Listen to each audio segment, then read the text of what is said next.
So I'm going to continue to read from the book of belonging. And remember that we were talking last week about Abraham and Sarah and how they were trying to trust God, just like Adam and Eve were trying to trust God. And sometimes it's just really hard to trust God. So Abraham and Sarah had been promised descendants, even though they were old. Today's story is called She Laughed, and it's from Genesis 18. Sweat dripped from the women's faces as they hurried around the tent, baking and stirring and scooping. Every once in a while, they stopped to glower at one another. Silver-haired Sarah was hunched in bitterness. The younger woman, called Hagar, was stiff with protectiveness. "Hurry up with that bread, Hagar," said Sarah, breaking the silence.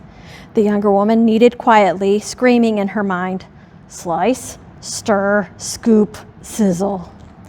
There was no time to untangle the feelings because 3 strangers had arrived at their camp that morning, and the women were busy preparing a welcome meal. Slice, stir, scoop. The 2 women worked in sizzling silence, so many sharp words unsaid between them. Sarah had not always been this way, sharp and biting. The Sarah that had followed Abraham from their homeland into a new adventure had been soft and hopeful. A family of our own. She had marveled, full of anticipation. But a year passed, then 5, then 10.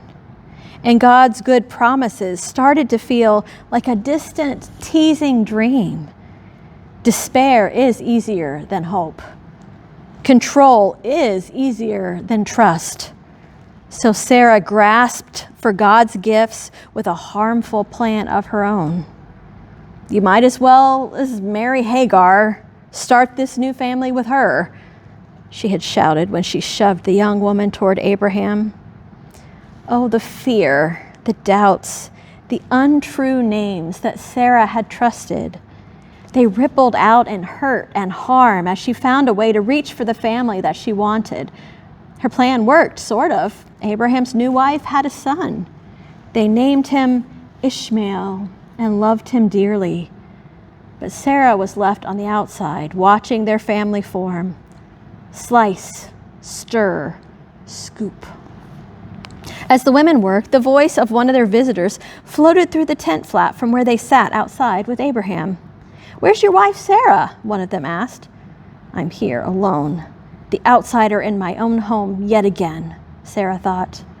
Her glare cut to the younger woman and then to Ishmael beside her. Sarah peeked through the tent flap at Abraham. "Your God promised us a great family," she thought. "We left our home, our friends, everyone we knew. Yet here I am, alone and empty." Slice, stir, sizzle. And it was as if her hurting heart beat loud enough to be heard outside, because another voice floated into the tent just then saying, "I'll return next year, and your wife, Sarah, will have a son." Sarah froze, silver and silent. A son? Me? After all this time? She looked down at her body, aging and empty. She looked over at the younger woman and the son they never spoke of. Now I get my own baby? Now? And she couldn't help it. She laughed, sharp and bitter, but God knew everything Sarah's laugh held. Disbelief, despair, and a feeble hope. "Why did you laugh? Is anything too marvelous for me?" came God's voice. Was it a challenge? Was it a comfort? Sarah felt both as she wrestled with God's words. But as sure as starlight and as constant as dust, God was right, of course. Sarah finally became pregnant, even in her old age. But as her belly grew, fear and mistrust battled with her joy. Is this too good to be true? Is God tricking me? Will I finally feel less lonesome? The year drew to a close, and Sarah gave birth to her son. They named him Isaac, which means laughter. And this time, Sarah's laugh was light and soft as she gazed at her special baby. She had journeyed so far, waited so long. She had wrestled and stumbled and shouted and grieved. She had trusted many names, but on this one, she and God agreed. Sarah was a mother. And that ends our chapter. I'll see you next week.